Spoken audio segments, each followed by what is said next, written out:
नमस्कार मित्रांनो, मी तुकाराम सुरनर. आज आपण जाणार आहोत. आपली तारीख होती, आपण जे काही HSRP नंबर प्लेट म्हणजे हाय सिक्युरिटी रजिस्ट्रेशन प्लेट ऑर्डर केली होती आणि त्याची तारीख आपल्याकडे होती 25 फेब्रुवारी 2025 सकाळी 10:30 ते 11चा हा आपला स्लॉट होता.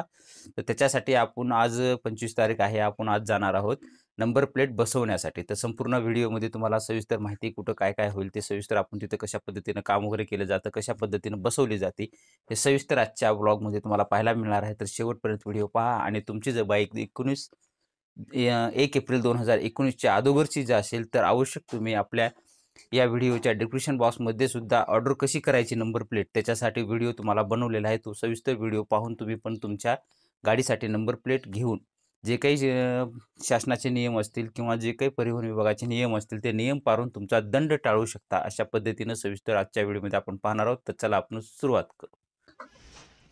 आता आपली गाडी आहे ती पाहू शकताय. गाडी आपली ही शाईन गाडी आहे. 1 जानेवारी 2018चं मॉडेल आहे. याला आपली सध्याची जी प्लेट आहे ती एकदम नॉर्मल प्लेट आहे आणि याच गाडीसाठी आपण आता HSRP प्लेट म्हणजेच हाय सिक्युरिटी रजिस्ट्रेशन प्लेट बसवण्यासाठी आपण ही गाडी घेऊन जाणार आहोत. आता सध्या आपण अहमदपूरमध्ये आलेलो आहोत. अहमदपूर इथून आपण आता जाणार आहोत HRPS प्लेट बनवण्यासाठी लातूरसाठी. तर आपण इथून पुढे जात असताना आपण आता ही गाडी पूर्ण घेऊन जात आहोत. आपण जात असताना आता पाहता तुम्ही लातूरसाठी आपण निघालेलो आहोत. लातूरमधून इथून अहमदपूरहून आपण आता सध्या शिरूरपर्यंत आलेलो आहोत.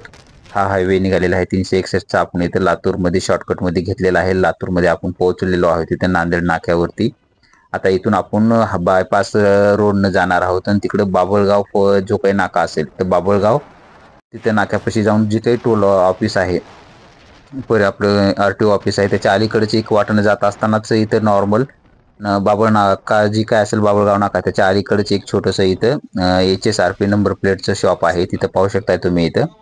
इथं तुम्हाला इथे प्लेट नंबर पण लावलेला असेल. तुमचं जे शॉप निवडलेलं असेल तिथं असेल HSRP फिटमेट सेंटर आहे. इथं आपण आलेलो आहोत. इथं आल्यानंतर तुम्हाला काय करायचं आहे, तुमचं इथं जे काही तुमची पावती असेल त्याच्यावरती इथं मध्ये जायचं आहे. मध्ये गेल्यानंतर इथं तुम्हाला यादी लावलेली असते. त्याच्यामध्ये तुमचं कोणत्या यादीमध्ये नाव आहे, किती नंबरला आहे ते पाहायचं आहे आणि तुमच्यासमोर फिटमेट करणारा कोणता व्यक्ती आहे त्यांचं नाव लिहिलेलं असतं. ते नाव बघून आपले नंबर प्लेट तिथून घ्यायचे आहेत. नंबर प्लेट तुम्ही इथं घेऊ शकता. आपण नंबर प्लेट घेतलेले आहेत.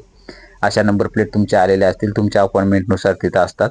ते प्लेट घेऊन तुमचं जे काही व्यक्ती आहे फिटमेट करणारा त्यांच्याजवळ तुम्हाला ते नंबर प्लेट द्यायचे आहे. तर ते गाडी तिथे घेतील आणि त्या नंबर प्लेटला व्यवस्थित त्याच्या साईजनुसार ते होल पाडून घेतील आणि होल पाडून घेतल्यानंतर ते आपल्या गाडीला बसवण्यासाठी ते हे करतात. तिथे गेल्यानंतर तुम्हाला जर जे काही तुमची प्लेट असेल त्या प्लेटच्या बाजूनं जर तुम्हाला एक ब्रॅकेट जर टाकायचं असेल ब्लॅक कलरचं, पाहू शकता इथे तुम्ही इथं दाखवल्याप्रमाणे. जर ब्रॅकेट टाकल्यामुळे काय होतं की तुमचे नंबर प्लेट वगैरे खराब होणार नाही लवकर.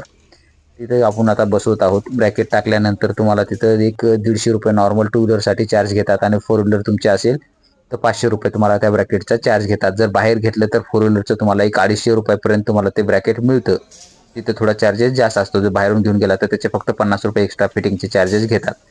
टू व्हीलरसाठी ₹150 हे ब्रॅकेट असतं. ते एकदम योग्य आहे. तेवढं काही फरक नाही. 40 असेल बाहेर एक ₹100 ₹50 फरक असेल, पण काय नाही, ओके आहे. ₹150 देऊन तुम्ही तिथं ते व्यवस्थितपणे बनवून घेऊ शकता. आपण ही समोरची जी नंबर प्लेट आहे ती आपली समोरची नंबर प्लेट आपण आता सध्या इथे बसवत आहोत. ह्याचे होल मारण्याची पद्धत जी आहे म्हणजे जे काही स्क्रू असतात ते एक नंबर आपण नॉर्मली आपले पाण्यानं वगैरे आपण हे करतो किंवा तेराचा पाना वगैरे असेल तर या पद्धतीचं प्लेट स्क्रू नसतात. त्याला स्क्रू डायरेक्टली तुम्हाला एक रिबीट मारल्यासारखे असतात.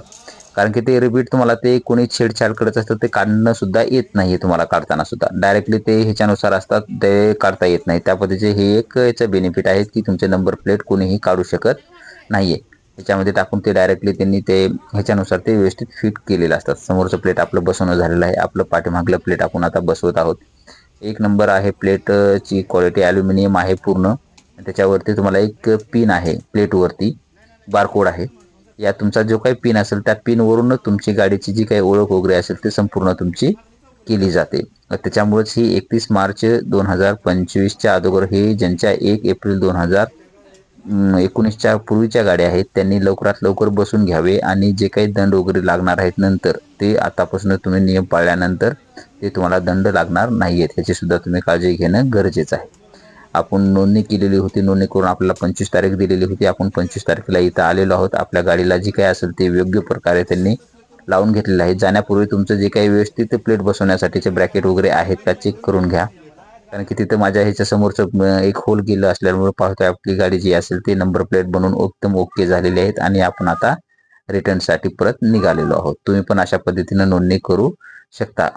अशा पद्धतीने आपल्या गाडीला जी काय आहे ते नंबर प्लेट HSRPची बसवण्यात आलेली आहे. तुम्ही पण तुमची जर गाडी 1 एप्रिल 2019च्या अगोदरची असेल तर आवश्यक तुम्हाला ज्या व्हिडिओच्या डिस्क्रिप्शनमध्ये जी काही लिंक दिलेली असेल त्याच्यावरती क्लिक करून तो व्हिडिओ पाहून त्या पद्धतीने तुमची नंबर प्लेट मागून तुम्ही पण बसून घ्या आणि 31 मार्च 2025च्या नंतर जे काही दंड वगैरे लागणार आहेत ते टाळण्यासाठी तुम्ही हे शासनाचे नियम पाळून तुमचा दंड टाळू शकता. एक छोटंसं अपडेट होतं हे आपण देण्याचा प्रयत्न केलेला आहे. असेच नवीन व्हिडिओ आपल्या चॅनलवरती येत असतात. तुम्ही जर या चॅनलवरती नवीन असाल तर आपल्या चॅनलला सबस्क्राईब करून बाजूचे बेल आयकॉन दाबायला मात्र विसरू नका, जेणेकरून व्हिडिओ अपलोड करताच माहिती तुमच्यापर्यंत पोहोचवली जाईल.